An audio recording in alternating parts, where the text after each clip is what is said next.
ఎప్పుడో అమ్మమ్మలు తాతయ్యల కాలంలో బ్లాక్ అండ్ వైట్ సినిమాలు ఎగబడి చూశారు.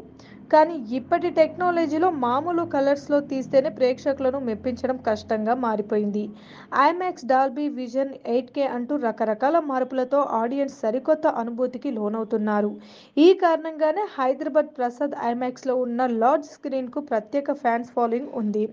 ఇలాంటప్పుడు కేవలం బ్లాక్ అండ్ వైట్ రంగులో ఒక స్టార్ హీరో సినిమా చూడటం అంటే ఆ ఊహే వింతగా అనిపిస్తుంది. కానీ మమ్ముట్టి మాత్రం ఈ రిస్క్ సిద్ధపడి ఛాలెంజ్ అంటున్నారు. తెలుగుతో పాటు అన్ని ప్రధాన దక్షిణాది భాషల్లో విడుదల కాబోతున్న బ్రహ్మయుగం పూర్తిగా నలుపు తెలుపు కలర్స్లో ఫిబ్రవరి 15కు రెడీ అవుతుంది. ఒరిజినల్ వర్షన్ మలయాళమే అయినప్పటికీ కంటెంట్ భాషతో సంబంధం లేకుండా అందరినీ ఆకట్టుకుంటోంది. మేకర్స్ ధీమా వ్యక్తం చేస్తున్నారు. కరోనా టైంలో రేవతి ప్రధాన పాత్రలో భూతకాలం అనే సింపుల్ హర్రర్ ఓటీటీ మూవీతో శభాష్ అనిపించుకున్న దర్శకుడు రాహుల్ సదాశివన్ ఈ బ్రహ్మయుగం తీశారు.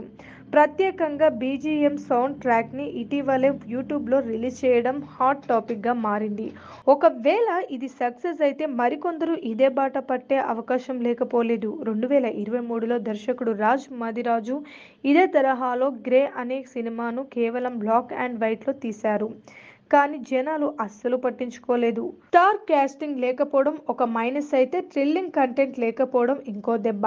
కానీ బ్రహ్మయుగంకి ఈ సమస్య లేదు. మమ్ముట్టి మొదటిసారి నటించిన కంప్లీట్ హారర్ మూవీ ఇది. ఆయన గెటప్ కూడా భయంకరంగా ఉంది. అసలు సినిమాలో చాలా ట్విస్టులు ఉంటాయట.